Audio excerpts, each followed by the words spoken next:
ser extremamente humorado e nem mal-humorado. São dois extremos perigosos. Então seja controlado, tá? Vendo aquilo que Deus vê. O humor limpo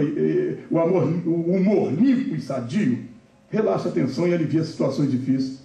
Mais do que qualquer outra coisa, pode ser de inigualável valor no líder, tanto pelo que pode fazer por ele, quanto também a utilidade que terá no seu trabalho.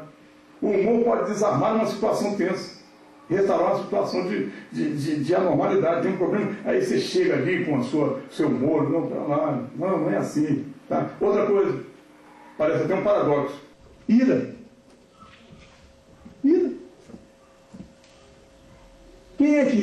Quem nunca se irou?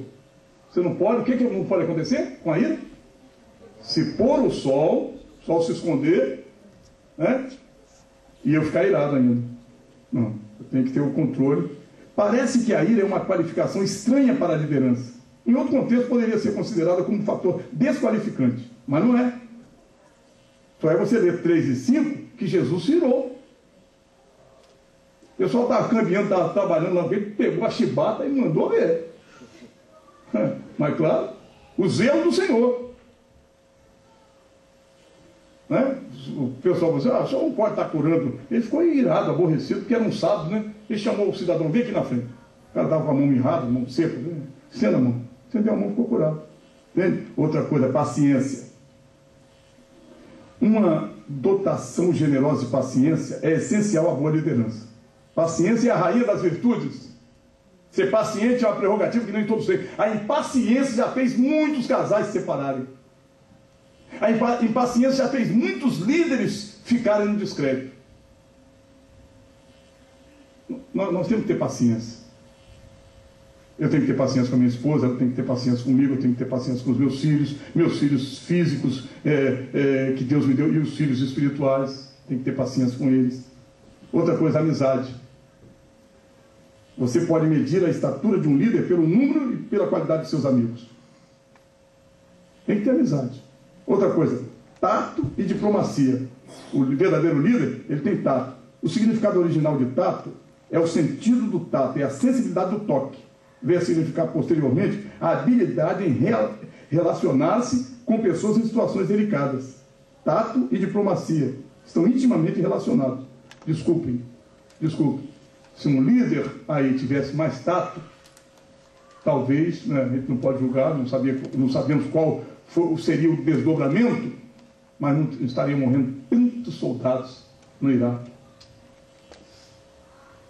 Né? Então ele também não pode se precipitar no julgamento, né? Talvez se não tivesse tomado uma posição dessa, aí o terrorismo ia se alastrar e talvez, nós não podemos, só a eternidade vai revelar, e a história, né? A história vai dizer se houve erros e se houve, no caso, falta de tato. Às vezes eu perco uma bênção por causa de falta de tato. Vou resolver um problema, né? Até, irmãos, até para evangelizar você tem que ter tato. Tem que saber. Tem que saber a hora certa. O cidadão estava fazendo a barba, né? Cortou o cabelo, agora estava fazendo a barba. E o crente queria evangelizar, não tinha evangelizado Jesus, dá oportunidade. Só que ele se precipitou. Com a navalha no pescoço, como vem cá, você está preparado para morrer? Mas ela saiu correndo. Tem que saber. Né? A irmãzinha estava morre, não morre, a velhinha está aqui. Morre, não morre. E chega o irmão assim, vou orar pela senhora. E ela estava afônica, né? Aí, Senhor, abençoa a tua serva. Amém. Dá saúde à sua serva. Amém. Guarda a tua serva. Amém. Mas se for a tua vontade, ela reuniu o posto, já sabia o que ele ia falar. Se for a tua vontade, leva. Então não queria ir, né? Então tem que ter tato, irmão. Tem que ter tato. A pessoa está, desculpa, a pessoa está em estado terminal com câncer, a pessoa tinha uma tia que morreu disso. Aí encrenca, né? Tem que ter tato, irmão. Tato até para resolver um problema. A falta de tato tem feito muitas pessoas se separarem, irmão. Amigos ficarem aqui distantes por falta de tato. Né? Eu vou correr agora, tá? Tudo bem, correr não, vou parar. É o seguinte, já foi documentado aqui, vai ficar como pastor, eu tenho juízo, irmão. Ah não, parar, vamos parar, né? parar para não cansar vocês. Então, que Jesus nos dê de sua graça e que as irmãs continuem, e os irmãos continuem trabalhando para o Senhor, as irmãs continuem sendo a bênção que são, né? Trabalhando para Jesus. Um dia, uma irmã, ela tinha esposa de um pastor. O pastor estava com 20 e tantos anos de crente, né? 20 e tantos anos de servindo ao Senhor. E a irmã tinha, debaixo da pia, tinha uma caixa. E aquela caixa ficava sempre fechadinha, né? E um dia, eu disse, oh, meu Deus, minha esposa tem essa caixa aí, eu queria saber o que tem. Sabe como é que é? Curioso. Falei, eu não sou muito. Eu queria saber o que tem na caixa, né? Um dia ela saiu e percebeu que estava um pouquinho curioso. Disse, ó, tem um negócio, uma caixa debaixo da pia, eu não quero que você abra. Você mexa nela. Aí ela saiu e não é que ele foi lá. Não aguentou. Ela foi na vizinha, foi lá, abriu. Tinha lá 4 ovos e $2.000. 4 ovos e $2.000. Aí ele ficou, né? Foi lá e ele fechou, mas não fechou direito. Ela disse, você mexeu. Você mexeu. Disse, mas como é que é isso? Eu vi lá 4 ovos e $2.000. É o seguinte, meu bem. Nós somos casados há 20 e tantos anos. Nesses 20 e tantos anos que nós somos casados, toda vez que você prega bem, entende? Você prega mal, que você tem problema na sua pregação, eu coloco um ovo. Pregou mal, é um ovo ali. Aí ela disse, ô, bem, está 20 e tantos anos, estou bem então no pedaço, ó, 20 e tantos anos de casado, tem 4 ovos, não, querida, aqui, cada vez que forma uma dúzia, eu vendo uma dúzia. Meu Deus. Então, uma pitadinha de humor, né? Então, irmãos, e o Senhor nos dê de sua graça, não more por mim, eu acho que em casa não tem isso, não. Se tiver, depois. Mas a verdade, eu louvo ao Senhor, eu louvo ao Senhor, adoro Jesus, porque meus filhos pedem que eu mande para eles as mensagens, CDs que eu prego, pai, manda para nós materiais. Entende? Então eu adoro Jesus.